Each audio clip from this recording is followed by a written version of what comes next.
Hola gente, ¿qué tal? Bienvenidos al taller de diseño y graffiti. Mi nombre es Benjamín, me conocen en el mundo del graffiti como Genes. Soy estudiante de diseño gráfico e integrante de la agrupación Pintarte. El año 2018 estuve representando a mi ciudad, representando a mi agrupación en el Meeting of Styles Houston.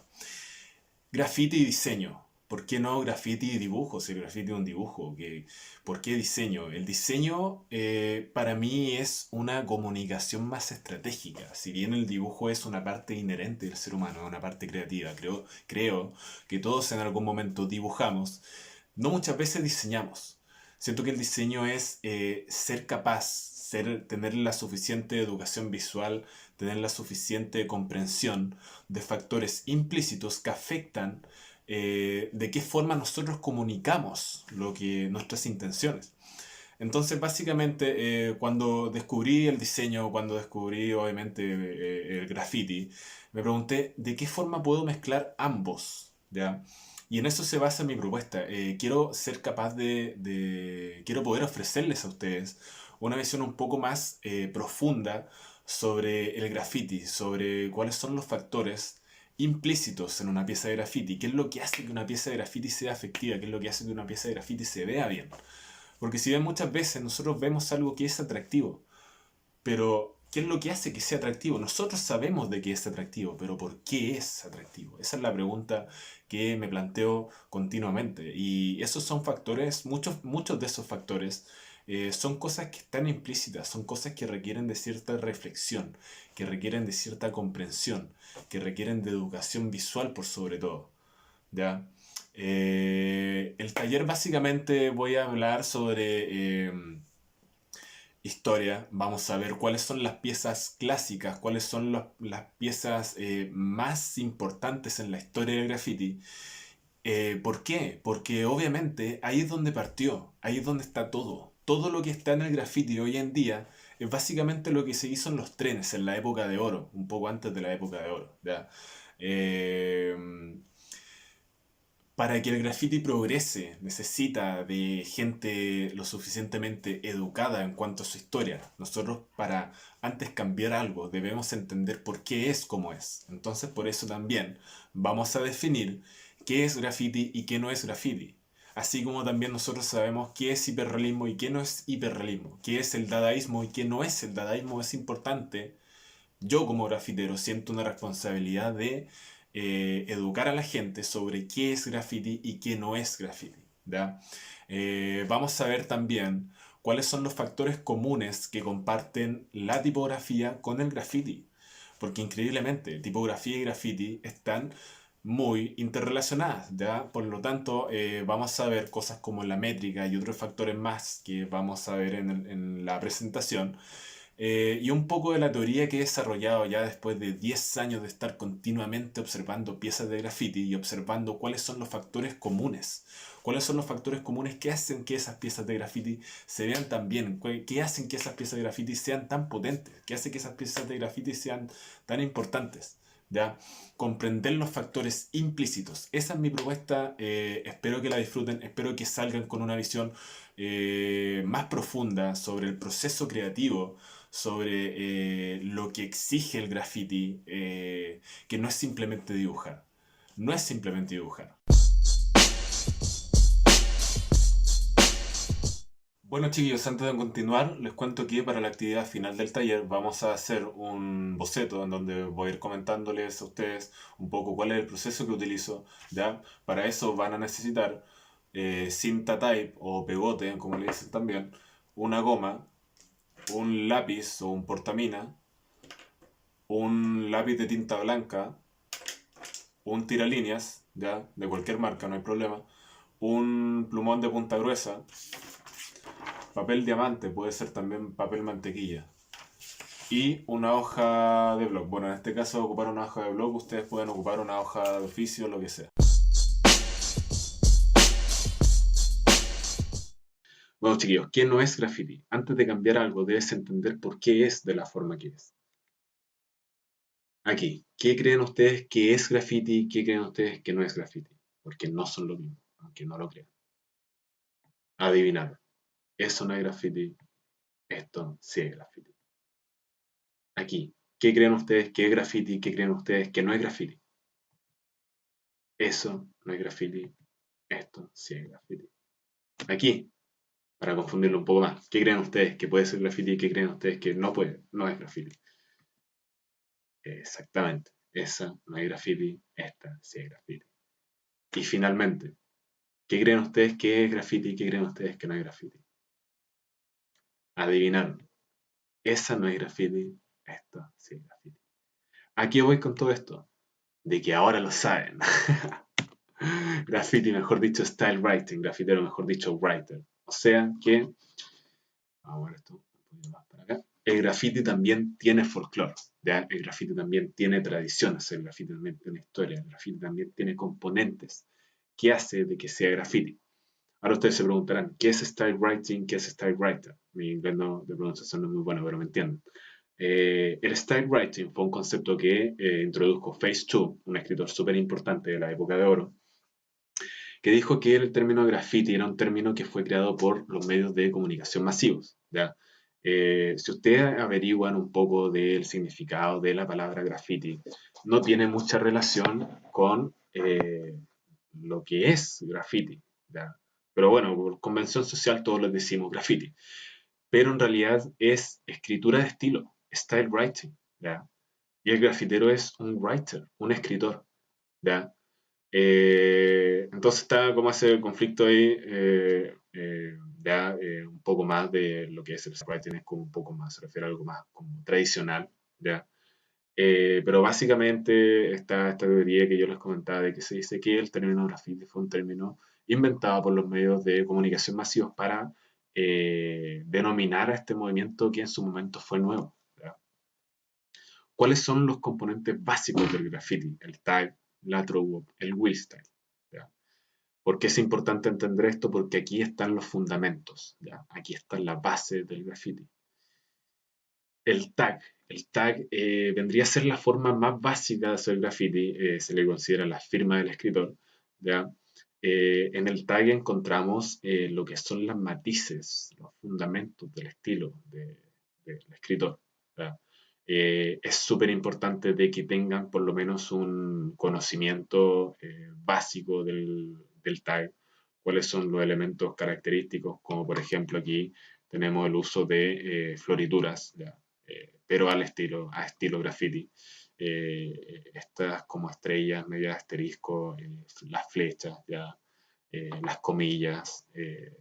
Bueno, son parte de los elementos súper tradicionales, súper característicos del folclore del graffiti, ¿ya? Eh, pero es súper importante que tengan un entendimiento básico del tag, que lo practiquen, ¿ya? Porque ahí va a estar cierta parte de el esqueleto de tu estilo, ¿ya? No significa de que porque tú no manejes al 100% el tag no podáis hacer wheel style, no podáis hacer una true, ¿ya? Hay muchos grafiteros que dicen eso. Obviamente que podía experimentar con el wheel style y con la true, ¿ya? Pero eso no significa de que el tag, porque sea una línea, porque sea meramente la firma, sea menos importante. Bueno, aquí tenemos la Trove. La Trove se caracteriza por ser letras de una sola línea, letras con el objetivo de ser hechas rápidamente. Son utilizadas principalmente por los bombarderos, ¿ya? Son letras hechas para abarcar grandes espacios en poco tiempo. Y también tienen un aspecto, o sea, viéndolo como desde el punto de vista de lo que es su diseño, tiene un aspecto súper frágil, las líneas tienen que ser muy precisas, ¿ya? Cualquier línea que esté fuera de proporción, bueno, aquí depende de la subjetividad del estilo, eh, se va a notar, ¿ya? Por lo tanto, a pesar de que sea visto como algo simple en la True tiene una complejidad, ¿ya? Hay muchos que consideran de que la True tiene una complejidad aún superior que la del Will Style, ¿ya? Y ahí después yo les voy a explicar por qué. El Will Style se considera, algunos lo consideran como el aspecto más complejo de los componentes del graffiti. El Will Style es básicamente letras que están conectadas, que están interconectadas entre ellas mediante estructura, mediante ya sea eh, el movimiento de la letra, ¿ya? Pero claramente aquí vemos de que hay una complejidad superior con respecto a los otros componentes, ¿ya? Como les decía, es súper importante que ustedes manejen el tag para que puedan después tener un entendimiento del wheel style y cómo funcionan las líneas. Es esa la razón por la que es importante tener un buen tag, porque tener un buen tag significa que tú tienes al menos, quizá no conscientemente, pero tienes al menos una comprensión de cómo interactúan las líneas, ¿ya? El graffiti en general es meramente un juego de líneas, ¿ok? Entonces es súper importante tener ese entendimiento ahora. El Willstein no siempre, en mi opinión, en mi visión y lo que podía aprender, no siempre tiene que ser complejo visualmente, no siempre tiene que estar lleno de cosas. A veces lo más simple es lo más complejo. ¿Por qué? Porque tú tienes que hacer algo con la menor cantidad de recursos y es un desafío que yo también a ustedes los invito a probar, que es que traten de hacer una pieza de graffiti con la menor cantidad de elementos. Eviten usar barras, flechas, cualquier otro elemento que sea redundante. Focalícense solamente en la letra, analicen la letra, comprendan su composición, comprendan cómo se mueve, comprendan su energía interna, ¿ya? Y de ahí ya pueden empezar a complejizar las cosas, ya, pero esto obviamente es una cosa progresiva, ya, no es una cosa que tú de repente vayas a hacer un wheel style. Cuando un wheel style no está hecho de la manera correcta, se ve. Yo puedo decir cuando, qué cosas no están bien en un wheel style, qué cosas sí están bien. Puede que tú hagáis el wheel style y tú digáis, oh, sé que no me gusta, pero ¿por qué? Y quizás no lo entendáis, ¿ya? Pero básicamente eso, es porque no tienes aún un entendimiento de los fundamentos. ¿Ya? No, es importante que practiquen hacer más con menos. ¿Ya? Y ahí ya después pueden ir complejizando las cosas. Las primeras piezas y la época de oro, cómo revalorar la historia. A mí me pasaba antes de que me hablaban harto de graffiti clásico y yo miraba los trenes y, o sea, las piezas no puedo decir que son feas, ¿cachai? Pero miraba las piezas y no encontraba, no entendía qué podía rescatar de eso, teniendo todo un abanico de escritores de ahora modernos de la época haciendo unas cuestiones geniales, full color y todo.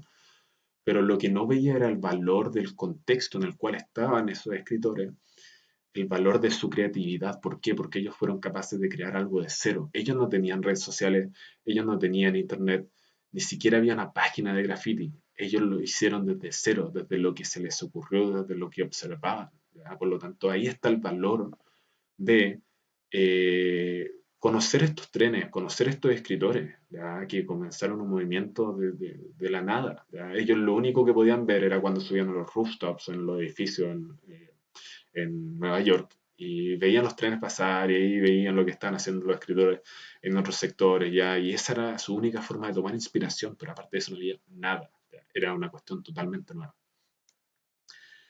Aquí tenemos a Cornbread en 1960, ¿ya? Bueno, él, no estoy seguro si es que es Cornbread, creo que no.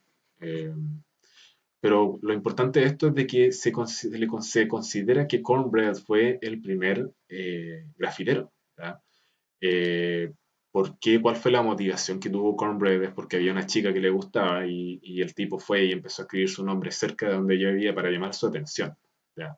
De ahí es que se dice que los grafiteros pintan porque quieren, entre comillas, llamar la atención. Hay una parte que es cierto, depende del grafitero, pero generalmente hablando es por eso. ¿Ya? Pero lo importante aquí es de que Cornbread fue la persona que se podría decir que hizo el primer tag. ¿Ya? No es Tag 183, que es de Nueva York. Y ese es el otro punto, de que Cornbread era de Filadelfia. ¿Ya? Filadelfia es una parte que es otra parte cercana a Nueva York, pero no es Nueva York. Por lo tanto, se podría decir que el graffiti no nació en Nueva York, sino que nació en Filadelfia. Lo que pasa es que cuando Cornbread viajó a Nueva York, inspiró a todo este grupo de personas. Dentro de ese grupo de personas estaba Taki 183 y de ahí es donde sale el nombre. Pero originalmente Cornbread estuvo antes que Taki 183. ¿Ya? Lee 163 en 1970 viene con este estilo del primer tag con letras que forman parte de la siguiente letra. ¿Ya? Aquí es donde podemos empezar a ver los principios de lo que es el folclore del graffiti, de las tradiciones del graffiti, en donde una letra forma parte de la otra letra. ¿Ya? Por lo tanto, por eso se dice que son las primeras matices de estilo. Después tenemos las primeras mujeres grafiteras, ¿ya? En el año, aquí está, mejor esto, 1972. Michelle 62, Bárbara 62 y Eva 62. Aquí tenemos a Top Cat 126 en 1972. Se dice que Top Cat y la pieza que están viendo fue la primera pieza estilo Broadway. ¿Ya? El estilo Broadway, aquí ya te estoy hablando de lo que es de las primeras muestras ¿ya? De una pieza de graffiti como tal. El estilo Broadway se caracterizaba por estas letras largas, flacas, como cuasi tipografía hecha a la rápida ¿ya? En los trenes. Pero obviamente que es una pieza súper importante porque este tipo fue el fundador del estilo Broadway. Super Cool 223 en 1973 se considera que fue el grafitero que hizo la primera pieza de graffiti. ¿Ya? Si bien estuvo Top Cat 126 antes, bueno, convencionalmente los grafiteros en su mayoría consideran a esta la primera pieza de graffiti, porque a diferencia del estilo Broadway, aquí ya vemos de que se empiezan a diferenciar alturas de capitales con alturas X, ¿ya? Por lo tanto hay un poco más de reflexión visual por parte de Super Cool 223 al hacer esta pieza de graffiti. ¿Ya? Después tenemos a Phase 2 en 1973 como el fundador del estilo burbuja o de las softies, como se le decía en ese momento, que son letras que a diferencia del estilo Broadway, eh, empezó a ocupar bordes más suaves. ¿Ya? Se dice de que él fue el fundador de las softies. Y aparte de eso, Phase 2 fue un personaje súper influyente, muy importante en lo que es el folclore del graffiti. Eh, Personalmente solamente comparable con Riff 170, que también va a ser un escritor que vamos a ver un poquito más adelante, ¿ya? Pero Phase 2 está definitivamente dentro de uno de los más importantes escritores de la historia del graffiti. Lamentablemente falleció hace creo que 2 años atrás, o un año, no me acuerdo. Fue una gran pérdida, pero claramente uno de los personajes más importantes. Pistol 1 en 1973 con el primer 3D, la primera pieza con 3D. ¿Ya? Aquí, bueno, son fotos muy antiguas. Esta fue una recopilación que hice de las de las primeras piezas de graffiti.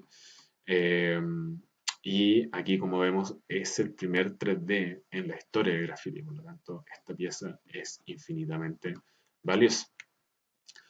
¿Cuáles son otros personajes importantes de la época?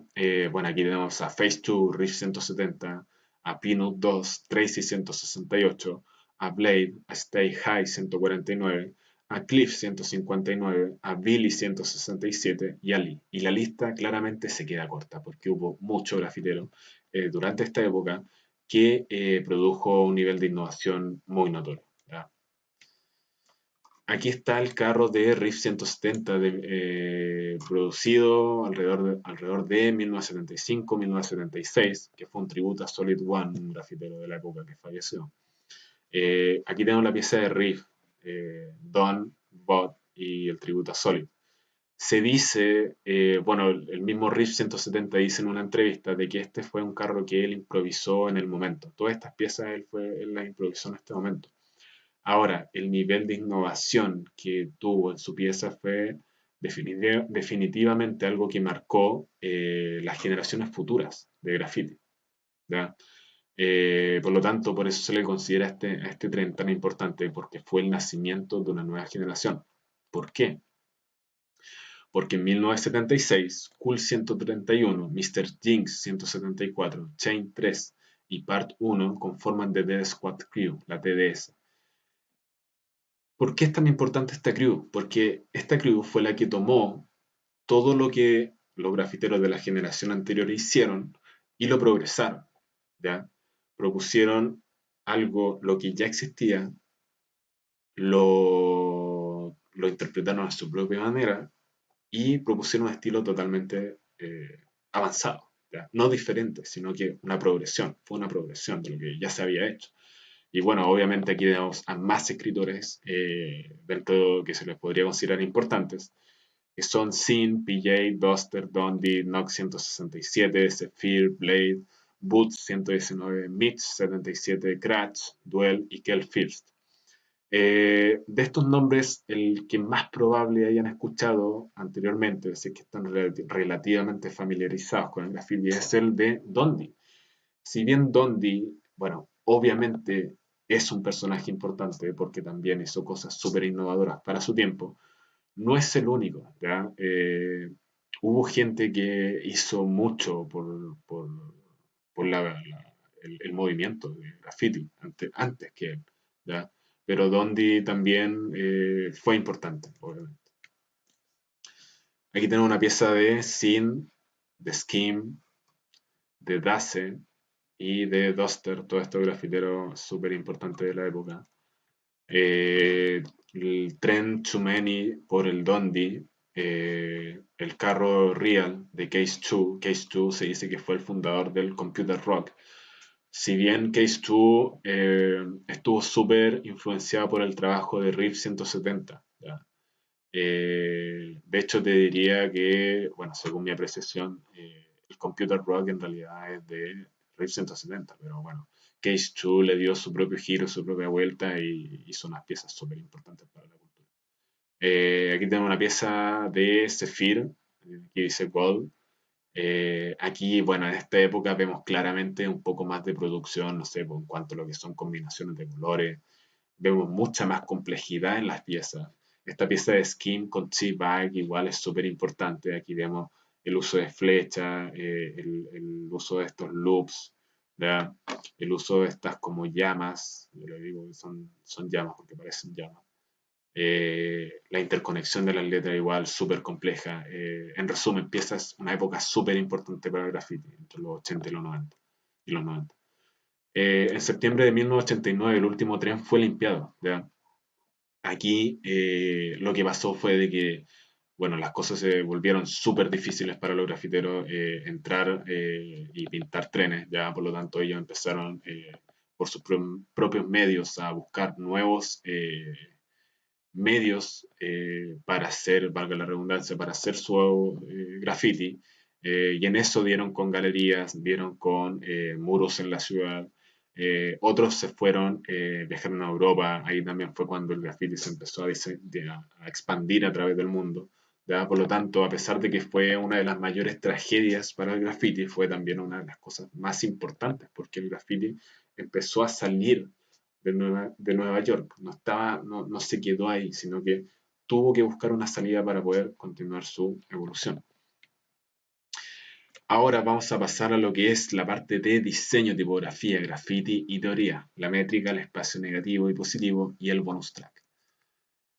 La métrica este es un factor, es algo meramente propio de la tipografía, ¿ya? Hay otros factores, yo quise poner los que encontré más importantes para aplicarlo a graffiti, ¿ya? Como lo son la altura de los capitales, altura capital, las capitales, la altura X, la base, la altura de las descendientes. Los factores que no incluí acá son la altura de las ascendentes y los overshoots. Los overshoots son pequeñas rebasamientos de las figuras circulares. Ya esto es por un tema proporcional, visual, ya, de equilibrio entre figuras cuadradas, redondas y triangulares. Ya. Es un tema súper interesante que los invito a que profundicen en él. Veamos un ejemplo. ¿Dónde aplica la métrica? Aquí vemos una línea imaginaria en donde gran parte de las letras chocan, ¿ya? Aquí arriba también. Aquí vemos cómo utilicé el chip de acá. Yo le digo chip, no sé cómo le dirán otras personas, creo que se dice chip. Para equilibrar, para que también esta parte de la T alcance esta línea imaginaria de arriba. Abajo tenemos lo mismo, tenemos más o menos una altura relativamente pareja, ¿ya? Y aquí abajo otra línea imaginaria también que establece, bueno, ¿cuál es la importancia de estas líneas? Es que establecen la base de la pieza de graffiti, ¿ya? Le dan una base, le dan una línea, le dan cierto orden, ¿ya? Obviamente, y como todo, tú puedes experimentar, puedes hacer una pieza de graffiti que vaya hacia abajo, que vaya diagonalmente, que tenga movimiento, no sé. Pero es importante, no le quita importancia que tú primero entiendas lo básico, ¿ya? Eso es lo que me gustaría que tú pudieras rescatar, es que en todo, aparte de graffiti, en todo, siempre anda por lo básico, comprende los fundamentos de lo que estás haciendo. ¿Para qué? Para que tu trabajo también sea más efectivo, ¿ya? Para que no pierdas tiempo estudiando cosas que son más complejas y primero deberías tener la base, ¿ya? Porque para poder construir algo tú tienes que tener una base, esa base tú construyes. El espacio negativo, por definición, es el espacio generado por la intersección de dos o más sujetos con el objetivo de aportar descanso visual e interés, ¿ya? El espacio negativo es el espacio que se conforma al interior de una letra, ¿ya? Es diferente al espacio positivo, vamos a ver el espacio positivo también. Y la importancia en esto, que es lo que tú tienes que notar, es que tiene que haber relativo equilibrio en el espacio negativo, ¿ya? No tiene que ser un equilibrio óptico. En el graffiti difícilmente, o sea, yo al menos no te recomendaría que busques un equilibrio óptico, ¿ya? Y menos aún si estás haciendo solamente el dibujo de tu pieza de graffiti, ¿ya? Con que haya o sea, un equilibrio matemático, perdón, un equilibrio matemático, ¿ya? Un equilibrio calculado, un equilibrio exacto, ¿ya? No, no te recomiendo eso porque si no puro quebrarte la cabeza en algo que no te va a servir, ¿ya? Pero sí que haya un equilibrio óptico en las formas, ya aquí vemos cómo todas las formas guardan relativamente cierta proporción parecida, ¿ya? Y eso es lo importante. El espacio positivo, por definición, es el espacio generado alrededor del espacio negativo. Este espacio permite analizar con mayor claridad el movimiento de la pieza y su funcionamiento en general, ¿ya?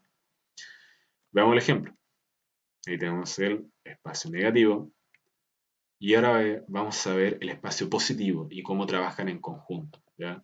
Una pieza de graffiti es al fin y al cabo la conjunción, ¿ya? Del espacio negativo con el espacio positivo. Para que haya espacio negativo tiene que haber espacio positivo y viceversa, ¿ya? Son dos cosas que trabajan en conjunto, que tienen que estar en equilibrio. ¿Cuál es la importancia de saber observar esto? Es de que tú teniendo el espacio positivo, eres capaz de observar bien cuál es el movimiento de tu pieza, ¿ya? De la pieza de grafiti que tú estás haciendo, cuáles son, qué cosas están bien, qué cosas están mal. No tienes las distracciones de lo que son los colores, el fondo, la nube, etcétera. Tú solamente viendo el espacio positivo y analizando, obviamente, el espacio negativo, vas a ser capaz de decir, esto está bien, esto está mal, esto tiene que ir un poquito más arriba, esto tiene que ir un poquito más a la derecha, ¿ya? Esa es la importancia. ¿Qué es lo que te recomiendo? Que, por ejemplo, cuando tú estés dibujando una pieza de graffiti, si quieres analizar el espacio positivo, pintas el relleno negro, pintas toda tu pieza negra, ¿ya? Ese fue un ejercicio que yo hice durante un tiempo. Empecé a pintar mis piezas en el papel negras, ¿ya? En la muralla también las pinté, hubo un tiempo que pinté piezas blancas, ¿ya? ¿Y eso para qué? Para yo poder después mirar la pieza, observarla, sin distracciones, ¿ya? Sin colores, sin barras, sin fechas, sin ninguna distracción, solamente la letra, ¿ya? Y de ahí ya después tú, cuando tienes más o menos un relativo entendimiento de eso, puedes seguir complejizando tu pieza, ¿ya? Idealmente. Y ahora, chiquillos, el bonus track. Este bonus track es parte de la teoría que, como les contaba, que durante 10 años he estado desarrollando, ¿ya? Por lo tanto, es algo súper importante, es algo un poco más complejo, es algo un poco más subjetivo, ¿ya? Bueno, si bien todo puede ser subjetivo, todo tiene matices, ¿ya? Es importante que al menos lo sepan. La gravedad. Lo defino como la capacidad de una letra para sostenerse por sí misma a nivel óptico. Esto ya sea bajo su propio equilibrio o soportándose en estructuras ajenas. Vamos a ver un ejemplo. Vamos a analizar la letra T, ¿ya? Ahí marcamos la letra T. Y aquí tenemos los puntos, los diferentes puntos de contacto que tiene la letra en la pieza, ¿ya? Estos puntos de contacto lo que le brindan a esta letra es soporte, es un lugar en donde ella pueda afirmarse, ¿ya? Aquí vemos cómo se afirma en la I. La I por el espacio visual que tiene es un soporte importante. Aquí se apoya en la A y aquí se apoya en la extensión que sale de la M y conforma la I. ¿Ya?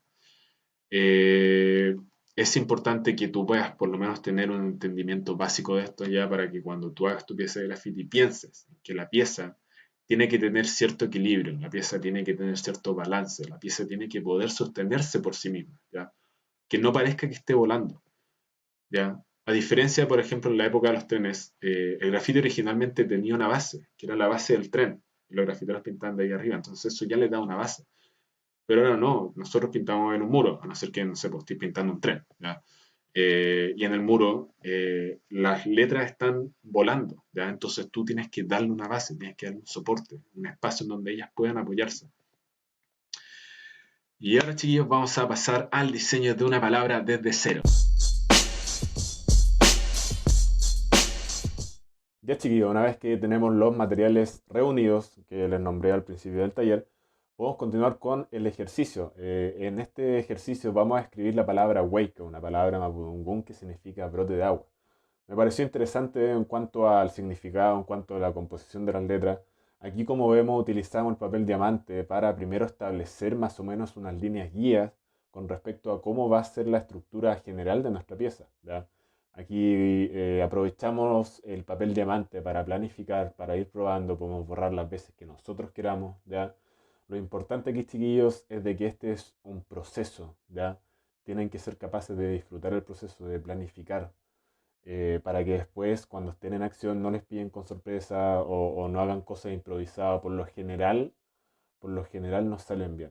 Yo prefiero siempre planificar mis bocetos, ya estar seguro más o menos de lo que voy a hacer, en especial si va a ser un boceto que voy a ejecutar después en un muro, ¿ya? Por lo tanto, aquí nos aseguramos más o menos de establecer unas líneas guía.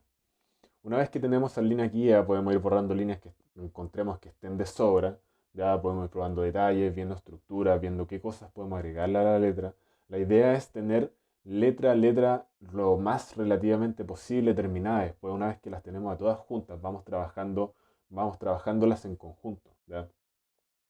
Continuamos con la E. Más o menos a esta altura ya es recomendable haber trazado la métrica de la línea base, de la línea de la altura de la pieza. Ya pueden utilizar la regla también si quieren. Continuamos trazando, siempre guiándonos en base a lo que planificamos en el papel diamante, ¿ya? Nos fijamos en que todas las letras estén más o menos con pesos relativamente equitativos, que sea una estructura que sea llamativa, que tenga coherencia, que tenga sentido. Ahí, como ven, pusimos un chip encima de la O para que la O tenga un poco más de altura, sin que la propia O pierda forma, ¿ya? Pero para que tenga más cercanía con la línea con la altura de la pieza. Borramos líneas que estén de sobra. Lo importante de esto es de que no hayan líneas que nos distraigan, ¿ya? Esto siempre nos va a permitir ir estableciendo, ir viendo cuál es la línea más precisa para la estructura que estamos corrigiendo, ¿ya? Por lo tanto, es importante que tratemos de mantener lo más limpio posible que podamos de líneas dentro de las letras. Vamos viendo igual cómo van jugando los espacios positivos. Por ejemplo, aquí cerramos el espacio en la K, en el asta de la K con el resto de su estructura para que no sea un blanco tan amplio. Probamos también más o menos la posición que deberían tener los cortes. Esos cortes que ven, por ejemplo, en la parte de abajo de la E, son súper importantes porque nos permiten dividir la estructura sin hacer una estructura aparte de la letra. Nos permite ir reduciendo los espacios positivos para que tengan un relativo balance en la pieza en conjunto, ¿ya?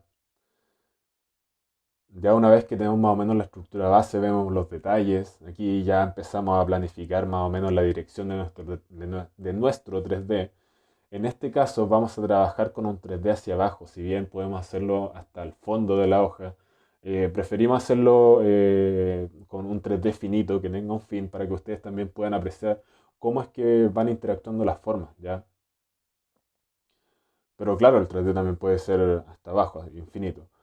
Aquí ya pasamos a planificar lo que es la nube. Como ven, la nube está puesta estratégicamente más arriba de la pieza para que tenga un correcto contrapeso con el 3D. Porque como ven, el 3D ya tira la pieza hacia abajo. Entonces la nube está estratégicamente puesta más arriba para que haya un contrapeso. Planificamos también los rellenos, ¿ya? En qué partes van a ir ciertos rellenos. Los rellenos principalmente sirven, nos ayudan para ir completando espacios positivos, ir cerrando espacios positivos que están demasiado abiertos. E incluso en la nube también podemos hacer rellenos. Pasamos a marcar con nuestro plumón. Aquí en esta parte lo ideal es de que ya tengan planificado la totalidad de la pieza o lo más posible que puedan, para que se sientan seguros una vez que empiezan a marcar con el plumón y no de repente tengan una idea, la quieren ejecutar, pero no está bien planificada y después termina arruinando su dibujo, ¿ya? Aquí siéntanse libres de girar la hoja, de dar la vuelta, de lo que sea más cómodo para ustedes. Yo soy zurdo, por lo tanto a mí me acomoda bastante ir girando la hoja, ir moviendo la hoja.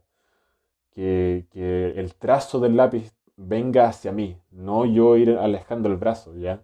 Lo otro importante es que utilicen su brazo y utilicen su hombro, utilicen el brazo en vez de la muñeca. La muñeca tiene una movilidad limitada. El brazo les va a permitir utilizar el brazo, llevar el brazo si ustedes les va a permitir tener un trazo más fluido, ¿ya? Continuamos aquí trazando la estructura, trazamos los chips, vamos viendo igual, asegurándonos de ser lo más preciso posible en nuestras líneas. Obviamente, como ya nos aseguramos de que las líneas sean las líneas que tienen que ser en la fase previa de boceteado con el lápiz de mina, aquí ya podemos ir más seguros. Continuamos trazando el 3D. Pueden ayudarse, yo lo hice directamente, pueden ayudarse ustedes para que la línea les quede más recta con una regla. Aquí de nuevo, lo importante es de que el lápiz venga hacia ustedes, ¿ya? Que el lápiz venga hacia ustedes. No es un movimiento de la muñeca, es un movimiento del brazo, ¿ya?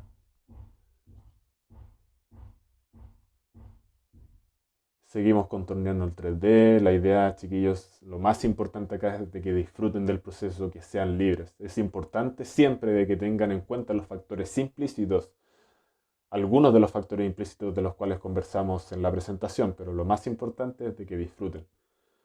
Marcamos el splash detrás de la pieza con el tiralíneas. ¿Para qué? Para que haya una jerarquía en cuanto al valor del splash con respecto de la nube. Van a ver después cómo vamos a marcar la nube con el plumón grueso, con el mismo plumón con el que trazamos la pieza, y esto va a ir dándole jerarquía visual a los elementos, ¿ya? La jerarquía visual también se puede ir estableciendo mediante el grosor del trazo, el valor del trazo, ¿ya? Y eso nos permite saber qué elementos son relativamente más importantes que otros. Marcamos el relleno de la nube, que obviamente es importante. Esto va dando cierre, como les dije, a los espacios positivos que se mantienen abiertos, ¿ya? Nos permite tener un correcto balance en la pieza. Con el tiralíneas también aprovechamos de marcar lo que son los rellenos. Estos rellenos igual siempre la idea es que sean capaces de cerrar espacios positivos, ¿ya?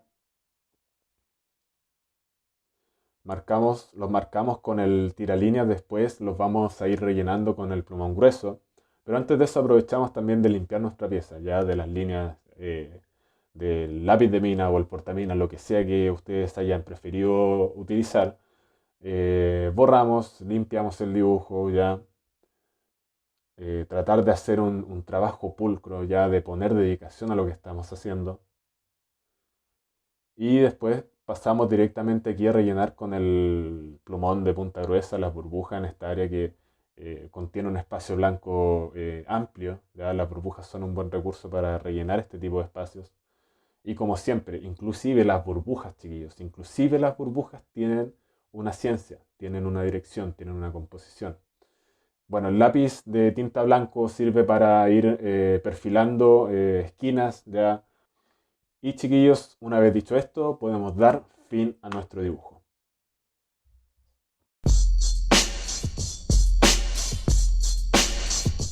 Bueno chicos, hemos llegado aquí al final del taller. Muchas gracias por su interés, por haber querido participar, por haber formado parte de este mini taller. Espero que hayan podido rescatar alguna visión nueva con respecto al proceso creativo que exige el graffiti.